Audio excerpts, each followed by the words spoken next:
Hello guys, good morning. Kusot-kusot tayo ngayon. Ayan. Walang pasok ang asawa ko. Asawa ko lang.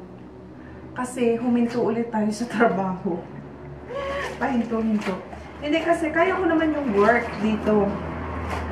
Ang problema lang kasi is baka by 2 weeks lilipat na ng pwesto itong restaurant sa mall.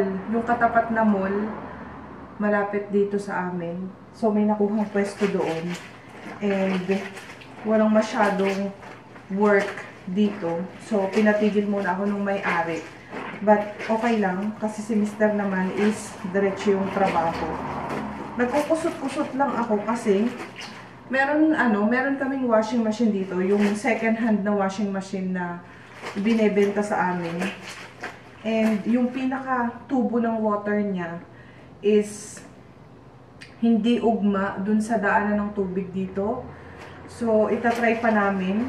And naghahanap-hanap na rin kami ng malilipatan or yun nga, mauupahang bahay. Pero ang sabi naman sa amin is mura-mura naman daw dito. Hindi kagaya nga dun sa Brass. So, ayun. Medyo hirap ang buhay ngayon, alhamdulillah. Kasi isa lang yung nagtatrabaho sa amin. And yun, si Mr. pala nagpunta siya ng supermarket. Bili siya ng mga ngut-ngutin. Kasi palagi akong nagugutom. And kailangan ko laging may ready kahit papaano na biscuit or chocolate. Ganun. So, hindi ko na pala kayo na-update. Galing kami ng hospital nung nakaraan para sa orthopedics, appointment ng asawa ko. Hindi rin naman niya nakita yung ortho kasi ibang doktor yung tumingin sa kanya. Tatawagan na lang daw para i-book ng appointment. So, nung chinek yung kanyang blood pressure at saka sugar, medyo mataas. So, binigyan na lang siya ng painkiller, yung injection dito sa may puwet. At saka, medisina pampababa ng blood pressure. So, ayun. Hindi ko na kaya guys, umupo pag naglalaba. Kasi sumasakit na yung aking likod at saka yung aking lower stomach ba. So, buti na lang dito, merong parang ganito, dirty kitchen, na merong lababo, pwede akong maglaba. Ayun. So, siguro, ang sabi naman sa akin ng may-ari, kapag daw lumipat na sa mall, mag-work daw ulit ako, babalik ako sa work. So, inshallah, kasi kaya ko naman ang work dito. Hindi siya nakakapagod. And, syempre, kailangan natin mag-work, diba? Kahit buntis. Kasi, mahirap ang buhay ngayon. Kailangan kumayod.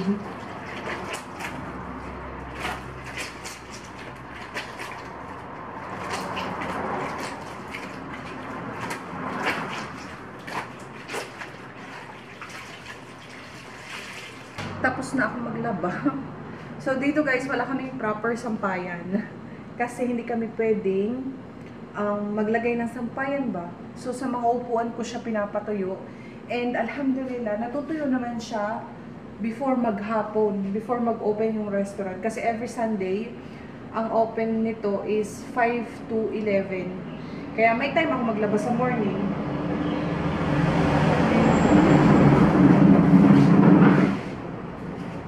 Sa mga upuan ko siya sinasampay.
Ayan. So, kita nyo ba ang ating banderitas? O, diba? Tuyo din naman yan mamaya. Ilang oras lang matutuyo din yan. So, and konti lang din naman yung nilabhan ko. Kaya carry lang na magpusot. Ayan siya. Hindi pa ako nagbe-breakfast. Kagigising lang din naman namin. And naglaban na ako habang si Mr. pumunta ng merkado. Kasi wala din kaming gatas. Ayokong uminom ng kape na walang gatas. So, hintayin ko lang siya. And then baka gumawa din ako ng vanilla cake. Dito na si Mr. Tingnan natin kung anong kanyang pinamili. Ano to? Oatmeal. Ayan. Bumili siya ng oatmeal. Mura lang yan. Tapos, milk. Ano to?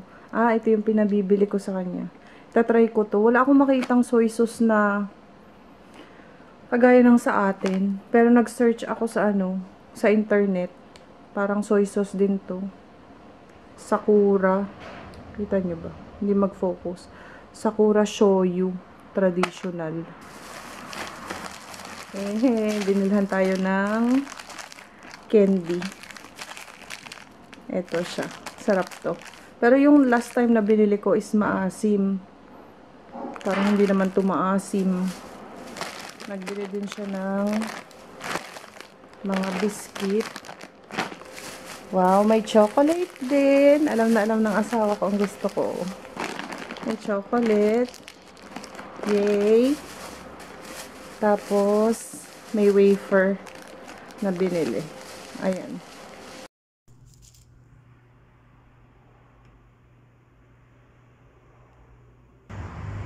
Good morning,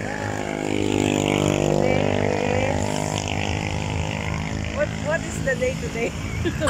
Nakalimutan ko na naman. Today is Monday.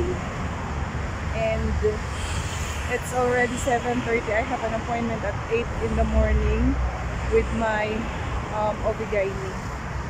So, maaga pa and nilalakad lang namin kasi sabi ko nga sa inyo, malapit lang yung hospital dito. So, right now, I am currently 3 months and 1 week. So, nasa na tayo? Nasa second trimester na tayo. And this will be my first time na makikita yung aking OB-GYN. Kasi nga, galing ako sa ibang place, di ba? Hindi ko naman nakita yung OB-GYN ko doon. And pagkalipat namin dito sa place, sa new place, is back to zero kami. So, laboratory, ultrasound, lahat, as in, nag-umpisa kami sa umpisa. So, ayun, medyo malapit na kami, 2 minutes na lang. And, balitaan ko na lang kayo guys. I'm sure na hindi ako makakapag-vlog doon sa loob ng hospital. Kasi, this time, palaging maraming pasyente. So, balitaan ko na lang kayo kung anong mangyayari sa check-up natin.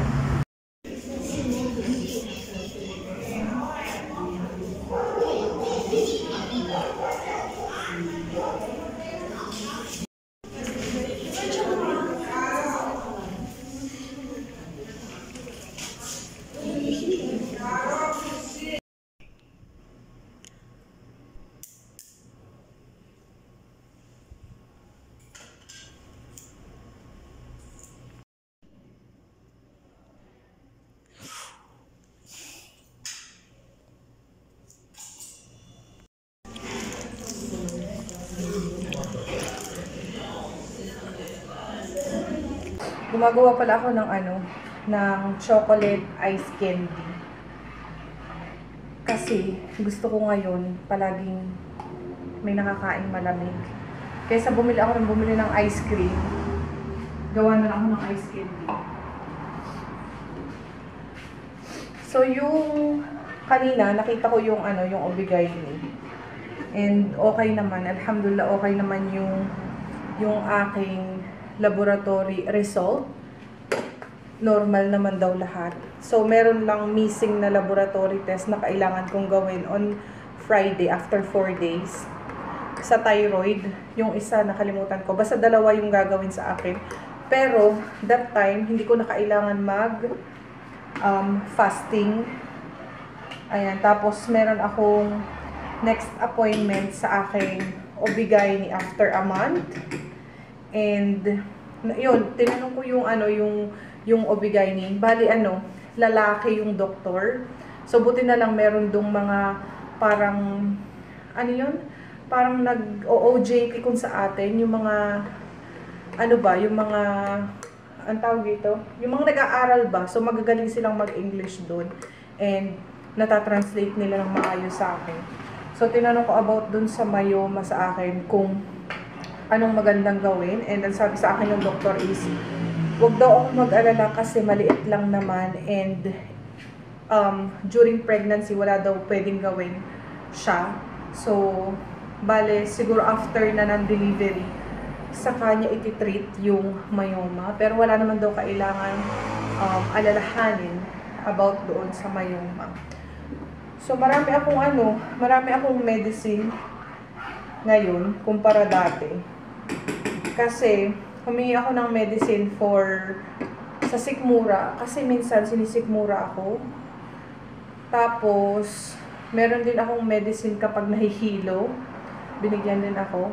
And then, nag-vaccine din pala ako kanina. 3 yung binaksin sa akin. Ang sakit ng aking braso. Tetanus, influenza, tapos hepatitis B, ba yun? Oh, if I'm not mistaken. Basta 3. 2 dito sa left side, tapos isa dito sa right side. So, ang sabi sa akin nung nag-vaccine, pwede daw makaramdam ako ng pananakit ng katawan or fever. Pero binigyan naman ako ng paracetamol ng OB-GYN. So, meron din akong gamot na paracetamol. By the way, mamaya guys, siguro mga, anong oras? Mga 3 p.m. siguro. Malapit lang dito yung Police Federal. So, pupunta kami doon para i-follow up yung aking ID or yung aking protocol ID. Kasi, it's already 3 months na and hindi pa sila nag-i-email sa akin. Ang sabi sa akin doon sa previous place namin is after 2 months daw pumunta ako doon. Eh bigla naman kaming lumipat nga dito sa Presidente Prudente ba? Or Presidente Prudente. Ayan, lumipat nga kami dito. And meron ditong Police Federal na malapit. So, doon namin ipa-follow up.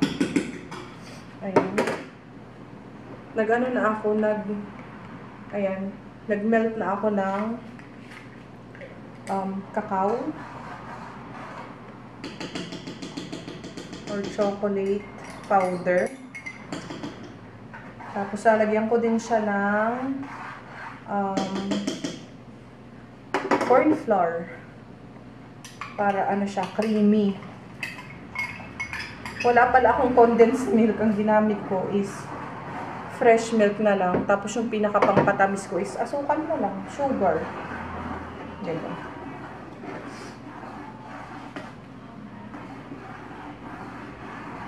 Ayan. Masakit yung braso ko, guys. Ang sakit ng Ang sakit ng pagturok sa akin. So, gawa lang ako ng ice candy.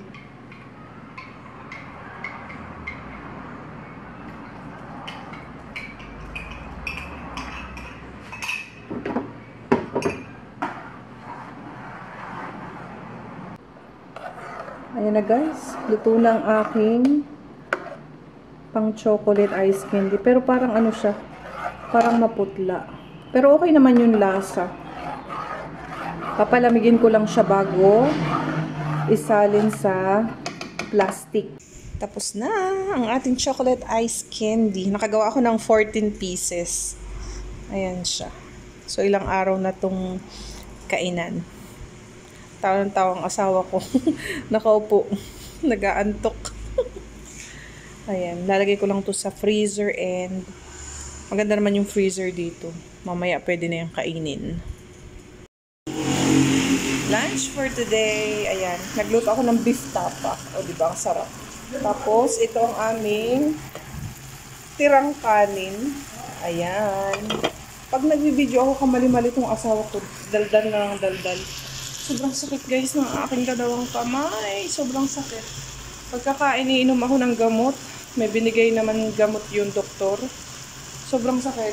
Promise. Para akong nagbuhat ng mabibigat. Matigas na agad ang ating ice candy. Sarap niya guys. Sobrang creamy niya talaga. And masarap siya kahit walang condensed milk. Sugar lang yung nilagay ko.